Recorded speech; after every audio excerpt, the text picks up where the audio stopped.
tayo po ay nagpapasalamat sa Panginoon. Lalo na kapag natupad ang ating desire, sana ba lalaki? Lalaki talaga? First ka ba nag-Jose? At least, no? Finally!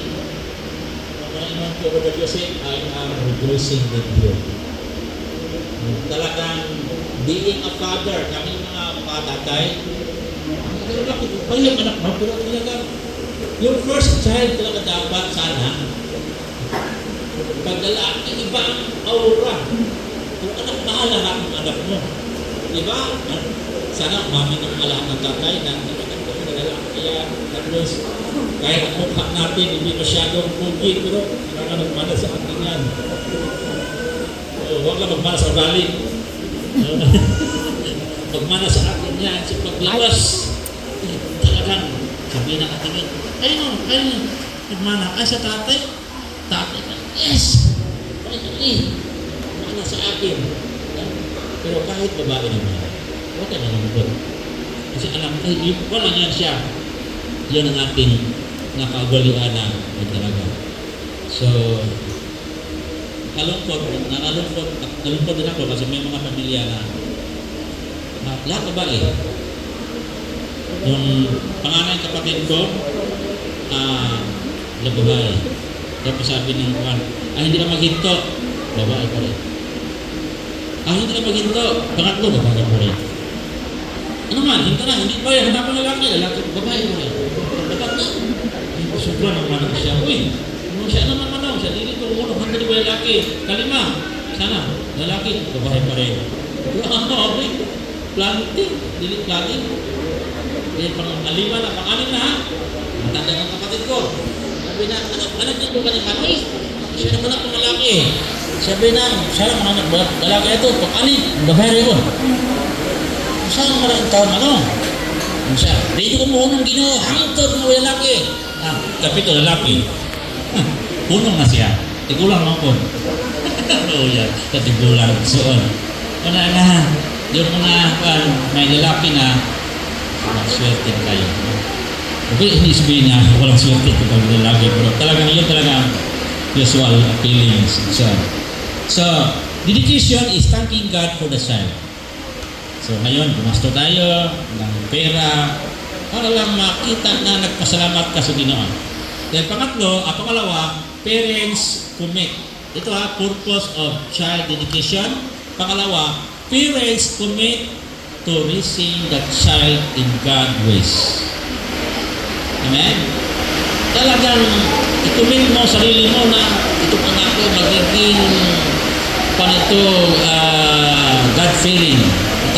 May takot sa Panginoon. Umuturuan siya, kailangan magiging ikaw ang pinakamarot. Okay? So, purpose, parents commit to raising the child in God's ways. Now, we have ninong-ninang. Ang tawag doon sa ninong-ninang, godfathers. Ang tawag nila godfathers, no? So, meron akong sabihin na 4 na instruction sa inyong mga ninong-ninang. After, tandaan ninyo, pagkatapos ng 4, ang isagot ninyo ay kayong mga unahin natin yung parents bago pa yung ating mga ninong. Ang isagot ng mga parents, dalawa tayo dito, Brother Joseph at Silin Apas at saka si Brother Ramilo. Ang sagot ninyo is yes with God's help. Yes with God's help.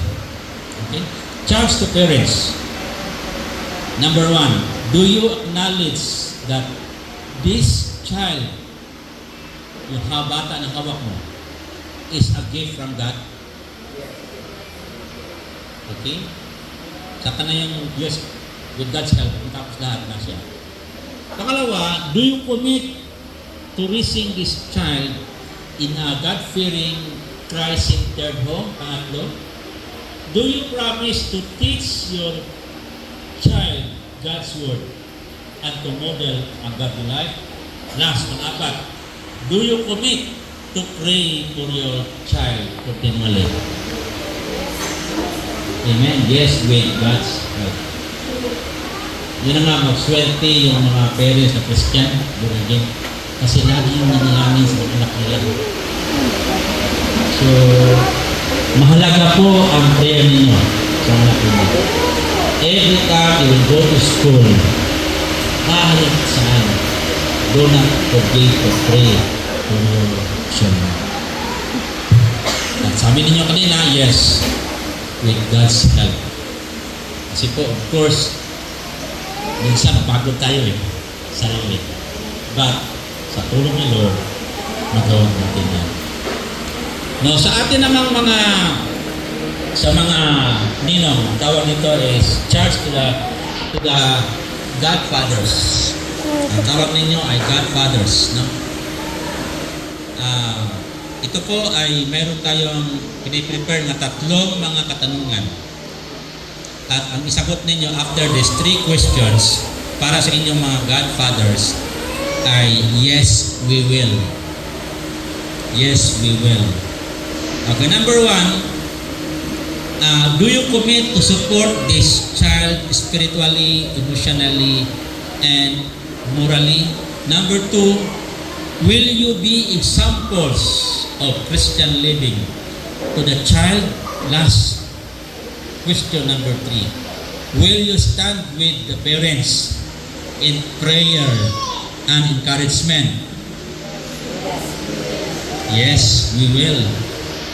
Praise God, dahil most of you are already Christians.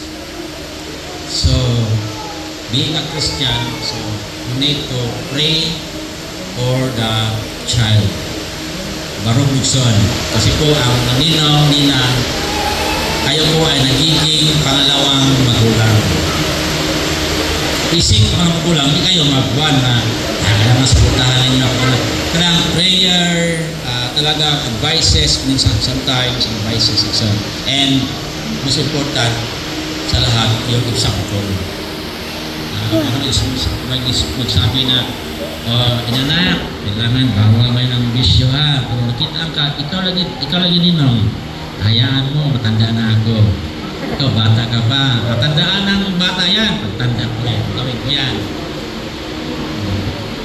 Hayaan mo, gulahin ako kasi matanda na ako eh. Pwede na ako mag-bisyo. Ikaw hindi pa pwede. Ang bata, tandaan ninyo, matatalino. Children are great imitators. Madali silang memorize at tradisyon. Kung ituro ninyo, no? So, tayo po ay